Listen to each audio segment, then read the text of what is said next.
ऐसा क्यों कंसीडर होता है जब एक विमेन मेंस्ट्रुएशन टाइम पे होती है तो उसे क्यों फिर अनप्योर कंसीडर करते हैं? भगवान को स्पर्श इसलिए नहीं करने को कहा जाता क्योंकि अशुद्धि है।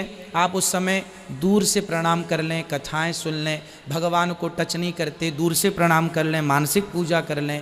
अस्सलामु अलैकुम रहमतुल्लाहि व बरकातुहू। गाइस, आज की वीडियो में आप देखेंगे एक इंडियन हिंदू लड़की जो कि अपने पंडित अनिरुद्धाचार्य से एक सवाल करती है। वो सवाल क्या करती है मैं आपको नहीं बताऊंगा। मैं चाहता हूं कि आप सवाल खुद सुने ताकि आप सवाल को तसल्ली से सुनकर फिर उसके जवाब को भी सुने। अनिरुद्धाचार्य जवाब तो देता है लेकिन मुतमईन नहीं कर पाता।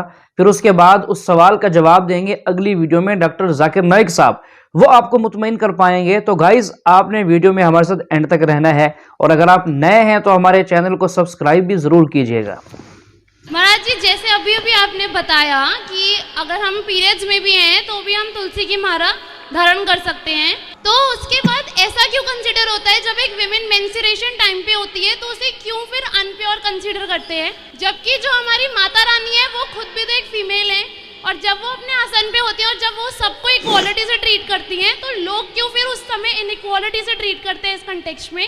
देखिए, जो अशुद्धि के दिन जिनको कहते हैं, जिन्हें पीरियड टाइम भी कहते हैं, उन दिनों में ये जो परंपरा बनी थी ना, वो बहुत पहले क्यों बनी थी। जब महिलाएं मासिक धर्म में होती हैं तो उनको कहा जाता है कि आप आराम कीजिए, घर पे रहिए, घर से बाहर ना जाइए, काम ना कीजिए, भोजन ना बनाइए, है ना। ये बातें तब कही गई थी जब हमारे देश में जब महिलाएं घर का काम करती थीं। उस समय पहनने के लिए कपड़े नहीं होते थे। उस समय जो आज व्यवस्थाएं स्त्रियों के पास हैं वो पहले ये व्यवस्थाएं नहीं थी जो आज के दौर पे हैं। पहले के ज़माने में महिलाएं कांच लगाती थीं, धोती पहनती थी ना, कांच लगाती थीं। तो जो कांच लगाकर धोती पहनते थे ना, तो उनमें इतनी ज़्यादा व्यवस्थाएं नहीं थी कि जब वो बाहर निकलेंगी, कल को उनका वो कपड़ा, गंदा कपड़ा किसी के बीच में गिर गया, कोई देखे, समाज में अच्छा नहीं लगता। इसलिए बुजुर्ग लोग कहते हैं आप लोग घर के अंदर रहिए, घर के भीतर रहिए, है ना। पर वो कहते कहते बाद में क्या हुआ, अब तो देश बदल गया, अब तो समय बदल गया, अब ज़रूरत नहीं है। अब तो आप उस समय पे आप क्रिकेट भी खेल सकते हैं, उस समय आप प्लेन भी उड़ा सकते हैं क्योंकि अब सुविधाएं अत्यधिक हो गई हैं। तो वो उस ज़माने की बात थी, अब हम उसे अपडेट कर सकते हैं, आज के हिसाब से उसे चेंज कर सकते हैं इन व्यवस्थाओं में। चूँकि उन दिनों में जो गंदा ब्लड होता है महिलाओं का वह बाहर होता है, इसलिए बुजुर्ग लोग ये कहते हैं कि आप किसी के संपर्क में ना रहो, मीन्स सबसे दूर रहो, घर में अकेले रहो, मीन्स पति से, पुत्रों से थोड़ा सा दूरी। इसलिए क्योंकि आपके आसपास बहुत सारे बैक्टीरिया, बैड बैक्टीरिया हो सकते हैं, तो आपके स्पर्श करने से वह सामने वाले में चले जाएं, कुछ बीमारी हो जाए। जैसे कोरोना के लिए आजकल हम लोग दूर रहते हैं, 2 गज की दूरी जरूरी, उस प्रकार बुजुर्गों ने वह नियम बनाए थे कि हो सकता है इसमें किसी को नुकसान ना हो, इसलिए उन्होंने कहा आप अलग रहिए 4 दिन के लिए और पति को, पुत्र को ज़्यादा टच ना करिए, भोजन ना बनाइए। पर आज के हिसाब से प्रॉपर व्यवस्थाएं हैं, प्रॉपर साफ़ सफाई का महिलाएं ध्यान रख लेती हैं। उस ज़माने में खुले में शौच करने जाते थे, तो अब बार बार पीरियड के टाइम पर सोचो कि महिलाओं को जब रक्त आता है तो उस ज़माने में वो कहाँ जाती रही होंगी, क्योंकि वॉशरूम तो ऐसे घर के अंदर सेपरेट थे नहीं, बाहर कहाँ जाके वो करेंगी। इसलिए उस ज़माने में लोग कहते थे अलग व्यवस्था, उनको अलग रखा जाता था ताकि अलग परिवेश में वो अपना सिक्योर रह सकें, अपना सारा काम कर सकें। वो उस ज़माने की बेटा मजबूरी थी, बट आज मजबूरी तो नहीं। क्या आज इस टाइम पे विमेन को इम्प्योर कंसीडर करना करेक्ट चीज़ है? जरूरी नहीं है, फिर भी भगवान को स्पर्श इसलिए नहीं करने को कहा जाता क्योंकि अशुद्धि है। आप उस समय दूर से प्रणाम कर लें, कथाएं सुन लें, भगवान को टच नहीं करते, दूर से प्रणाम कर लें, मानसिक पूजा कर लें, क्योंकि वो अशुद्धि का टाइम है और बैक्टीरिया है, इसलिए आज भी कुछ लोग दूरी बना के रखते हैं। इसका एक प्रत्यक्ष मैं एग्जाम्पल आपको दूँ। जो महिला पीरियड से होती है, यदि उस महिला से आप अचार बनवाएंगे, आप प्रैक्टिकल करके देखना, पीरियड वाली महिला से यदि आज भी आप अचार बनवाएंगे तो उसके हाथ का अचार खराब हो जाएगा। But how it could be possible, like science तो ये चीज नहीं मानता ना कि ये कैसे। साइंस ही तो बोल रहा हूँ मैं, मैं बट साइंसिक कैसे हो सकता है? ये कोइंसिडेंस भी तो हो सकता है कि जनरली कुछ एटमॉस्फेयर ऐसा हो गया No. जिस वजह से वो खराब हुआ। कोई बात नहीं, आप प्रैक्टिकल कर लो ना, आप प्रैक्टिकल कर लो ना, आप दूर है ना चार दूर है। भाई साहब का बहुत अच्छा सवाल है। भाई साहब सूरत से है और पूछ रहे हैं कि इस्लाम पाक और नापाक में बहुत मानता है, और जब ख़वातीन हैज़ में होती है ड्यूरिंग द मेंस्ट्रुअल साइकिल, उस वक्त उन्हें इजाज़त नहीं कि वो नमाज़ पढ़े, और ये कहना चाहते हैं कि क्योंकि उस वक्त औरत नापाक है, और इसी नापाक के ज़रिए जब बच्चा पैदा होता है तो उस वक्त भी नमाज नहीं पढ़ने का हुक्म है। और इसका मतलब ये, क्या हर इंसान नापाक पैदा हुआ? ये फ़लसफ़ा इंसान नापाक पैदा हुआ, ये ईसाई का फ़लसफ़ा है, मुसलमान का नहीं। ये जो आपने एग्जाम्पल दिया, मिसाल दी, उससे गलतफहमी हो सकती है, लेकिन मैं आपकी गलतफहमी को दूर करूंगा इंशाअल्लाह।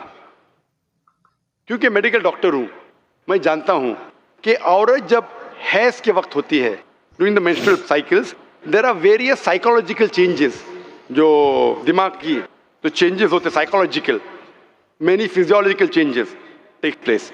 तो इस चेंजेस के वजह से अल्लाह सुब्हानहू व तआला ने औरतों को छूट दी है कि ऐसी हालत में आप नमाज पढ़ने की आपको जरूरत नहीं।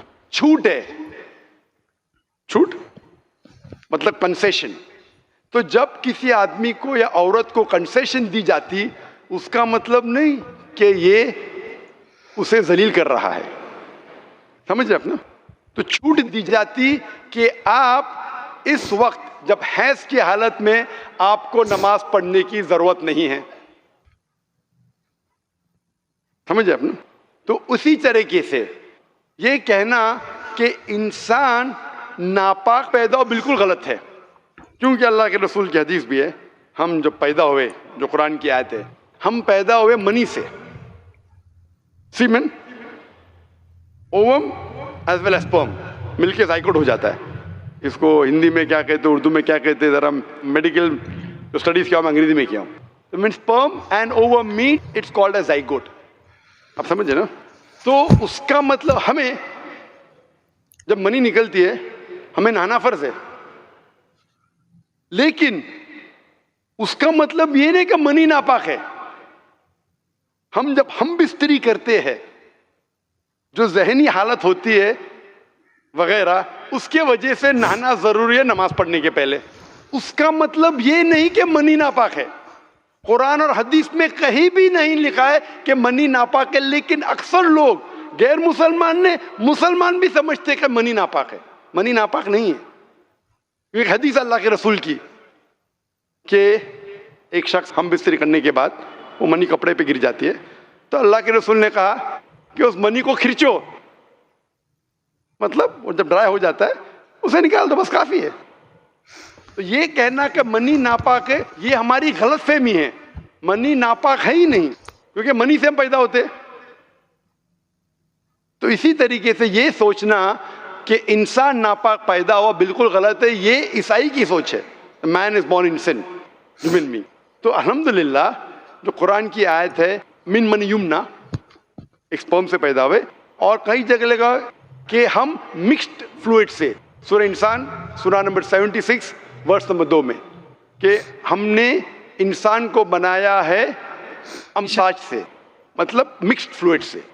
तो इसका मतलब जो औरत में ओवम होता है, जो मर्द में मनी स्पर्म होता है, उससे इंसान पैदा हुआ, और कहीं भी नहीं लिखा है कि नापाक है। बहन ने सवाल पूछा है सूरह बकरा की सूरह नंबर 2 आयत नंबर 223, जिसमें बहन ने पूछा कि a women are your tilth, treat them like your tilth. ये जो कुरान मजीद में कहा गया है कि औरतें आपकी खेती है, तो वैसा उनका सही तरीके से उनसे बर्ताव करो। ये आयत के बारे में आप देखेंगे 222 पढ़ेंगे, इसका पहले आयत पढ़ना इंपॉर्टेंट है। When they ask the concerning menstrual cycles, जब वो पूछते हैज़ के बारे में, हैज़ के बारे में, तो अल्लाह ताला फरमाते कि हैज़ के हालत में आप उनके पास मत जाओ। During menstrual cycle do not approach them.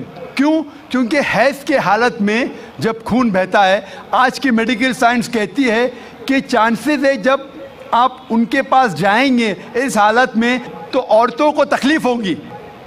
उसके अलावा बीमारी फैलने के हाई चांसेस है खून के जरिए, इसीलिए उनके पास मत जाइए। वरना औरतें आपकी खेती है, आप जब चाहे जा सकते हैं, मतलब वो आपकी है, आपके लिए। और कुरान में आप पढ़ेंगे उसके पहले सूरह बकरा में सूरह नंबर 2 आयत नंबर 187 में कहा गया है, हुन्ना लिबासुल लकुम व अंतुम लिबासुल लहुन्ना। आप उनके लिबास है, वो आपकी लिबास है।